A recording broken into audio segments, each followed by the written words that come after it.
Bonjour, nous sommes avec Yacine Fall, elle est la ministre de l'Intégration africaine et des Affaires étrangères du Sénégal. Bonjour, bonsoir Madame la ministre. Bonsoir. Alors, l'absence du président Bassirou Diomaye Faye a été diversement commentée ici lors de ce sommet. Est-ce qu'il faut y voir une signification politique? Non, pas du tout. C'est juste une question de calendrier. Les chefs d'État ont parfois des urgences de dernière minute. Et là, ce qui prime, ce qui est prioritaire, c'est le pays. Ce sont les questions nationales. Donc le président avait l'intention d'être là et il n'a pas pu venir. Et il a renvoyé son ministre de l'Intégration africaine et des Affaires étrangères. Je pense que nous sommes en train de bien le représenter. Alors, au Sénégal, il y a un nouveau pouvoir, un nouveau régime, rupture. Est-ce qu'il y aura une rupture du Sénégal dans sa politique, dans son rapport avec la francophonie, l'espace francophone et la France? Enfin, la langue officielle au Sénégal jusqu'à présent, c'est le français. Est-ce qu'elle le restera ou il y a des projets pour changer Pour l'instant, non. Il n'y a pas de projet de changer pour l'instant. Mais bien sûr qu'avec ce nouveau gouvernement, nous donnons beaucoup d'importance aux langues nationales. Nous donnons beaucoup d'importance à notre capacité à échanger, à converser avec les pays africains et les pays de la sous-région, qui parlent, certains parlent anglais, certains parlent français, et certains, comme la Gambie, parlent Wolof. Quand nous nous rencontrons avec les Gambiens, nous parlons Wolof. Donc je pense que cette diversité linguistique est importante. Je pense que la francophonie le reconnaît. L'Afrique, c'est plus de 1,4 milliard d'habitants. L'espace francophone, je pense, c'est 300 millions et quelques d'habitants. Nous ne pouvons pas donc ignorer tout ce continent riche de diversité. Donc le français est une langue d'échange, c'est une langue que nous partageons au sein de la francophonie, mais nous voulons aussi converser avec l'Afrique, converser avec le monde. Madame la ministre, il a été beaucoup question du recul du français, du recul de l'influence politique de la francophonie. Comment voyez-vous cette situation? Pensez-vous que ce recul est une bonne chose, c'est une mauvaise chose? Quelle est votre perception de ce débat sur le recul de l'influence de l'OIF? Moi, je pense que l'influence politique doit être souveraine. C'est C'est-à-dire d'abord l'influence politique des pays. C'est l'influence politique en tant que pays africain. Ce qui est le plus important pour nous, c'est l'influence politique du continent africain sur les questions multilatérales, les questions du moment.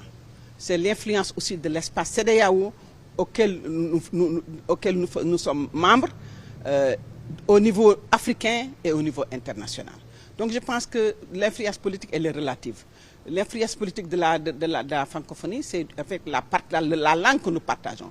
Mais sur le plan des positions politiques pour défendre les intérêts des pays africains, il y a bien sûr des positions qui sont différentes. Parce que l'espace francophone, la francophonie en tant qu'espace, n'est pas homogène.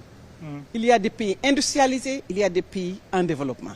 Ils n'ont pas les mêmes positions politiques, ils n'ont pas les mêmes intérêts, ils n'ont pas les mêmes aspirations. Et la politique informe le développement. La politique, c'est aussi un instrument de développement. Donc on ne peut pas avoir cette influence politique homogène au sein de la francophonie. Donc vous êtes, si je comprends bien, plutôt pour une francophonie culturelle plus que politique? Mais moi, je suis pour une francophonie solidaire. Une francophonie solidaire dans la mesure où nous partageons une histoire coloniale, une histoire néocoloniale, une histoire aujourd'hui d'États qui sont en train de s'affirmer. Et un continent qui est en train de dire qu'il faut reconnaître la diversité politique, il faut reconnaître la diversité culturelle, et il faut que le multilatéralisme soit revisité et renouvelé. Donc, je ne me remets pas en cause cette position politique de la francophonie, mais je ne pense pas que la francophonie devrait être l'espace où nous prenons des décisions politiques au niveau multilatéral, parce que nous avons des intérêts au niveau africain que nous devons défendre. Maintenant, si les intérêts de la francophonie en tant qu'espace culturel, de langue, convergent avec les intérêts de l'Afrique ou de notre sous-région, bien sûr nous sommes ensemble. Aujourd'hui, le Sénégal en tant que pays dont le président Senghor avait donné un passeport diplomatique à Yasser Arafat, qui préside le comité pour les droits inaliénables du peuple palestinien, ne peut pas s'aligner derrière la position politique de la francophonie par rapport à la Palestine. Et pourquoi? Mais parce qu'aujourd'hui, le Sénégal dit que ce qui se passe en Palestine est un génocide. Alors que je ne pense pas que la francophonie dit que c'est un génocide. Et bien sûr que nous sommes d'accord à certains points par rapport au fait qu'il faut deux États, l'État palestinien et l'État israélien vivant côte à côte en paix. Ce sont les résolutions des Nations Unies qui datent de longtemps.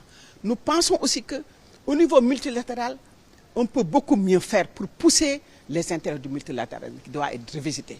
Je ne pense pas que nous avons les mêmes positions par rapport à cela. Je vous donne un exemple. L'endettement. Aujourd'hui, je ne pense pas que la francophonie est en train de défendre les pays africains, les pays moins avancés, les pays membres de la francophonie qui disent que le coût de l'endettement est injuste. L'Afrique est le continent où le retour sur investissement est le plus élevé dans le monde en développement. Mais l'Afrique est le continent qui paye le plus cher pour emprunter de l'argent sur les marchés financiers, pour emprunter de l'argent. Et même pour emprunter de l'argent dans certaines institutions internationales, parce que le coût des politiques et des conditionnalités est très lourd sur l'Afrique. Donc je ne pense pas que ce sont des questions qui sont défendues par la francophonie. Mais c'est des questions quand même que nous avons posées en tant que membres pour dire que la solidarité, par rapport à ce multilatéralisme renouvelé, devrait aussi poser ces questions de l'endettement. Et vous avez eu des réponses par rapport à ça? Réponse, la conférence n'est même pas terminée. Mais nous venons, nous posons une question en tant qu'État souverain, en tant que continent, en tant que région, en tant que membre des pays du Sud global, membre de cette francophonie. Donc nous venons avec ces questions que nous articulons, que nous posons. Peut-être qu'il n'y aura pas de réponse, certainement qu'il y aura aussi des pays qui sont d'accord avec nous et que nous allons pousser dans cet espace-là. Mais je dis qu'il y a plusieurs entités dans le monde. Nous faisons partie du Sud global, nous entrons dans le G20 en ce moment en tant que groupe africain, où nous allons défendre des positions aussi en tant qu'Africains. Et nous sommes membres de cet espace dans lequel nous partageons la langue.